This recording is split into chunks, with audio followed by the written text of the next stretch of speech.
Personal finance. It's a hot topic, always in vogue, especially after COVID. There is a lot of interest and curiosity around the subject. So, people have from time to time asked me to speak about personal finance and investments, but I have always been reluctant because invariably the expectation becomes stock tips, what and when to buy and sell, and things like that. And I'm not comfortable going down that path.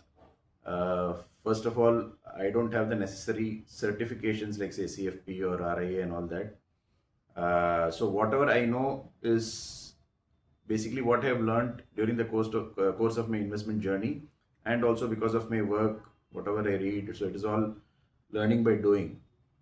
But I thought I will generally speak about my relationship with money, my personal finance principles, my investment philosophy, and things like that. In multiple parts. This is, of course, the first part. The first part. So when it comes to personal finance, where do we start?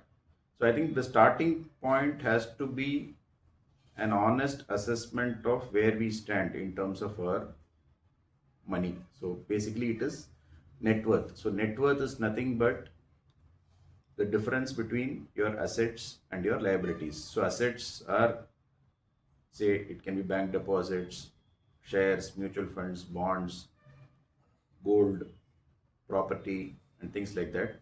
Liabilities are basically loans, short term, long term, and borrowings and all. So the difference between the two is basically net worth. So where do we stand currently? That has to be the first starting point.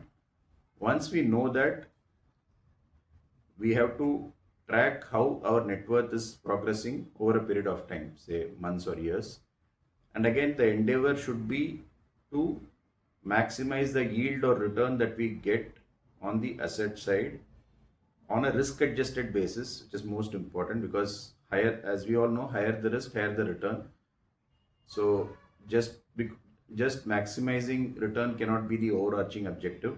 It has to go through multiple cycles. So it has to be on a risk adjusted basis, maximizing return. And on the liability side, we have to keep our interest outgo. Say, for example, personal loans will have a higher interest. Credit card, if you don't repay in full, the interest can be prohibitive. Similarly, loans taken from, say, NBFCs, money lenders, some of them can be high cost loans. So minimize your interest outgo on the liabilities and maximize the yields on your assets on a risk adjusted basis, and then track your net worth over a period of time. That is the simple way to look at it, or that is the starting point.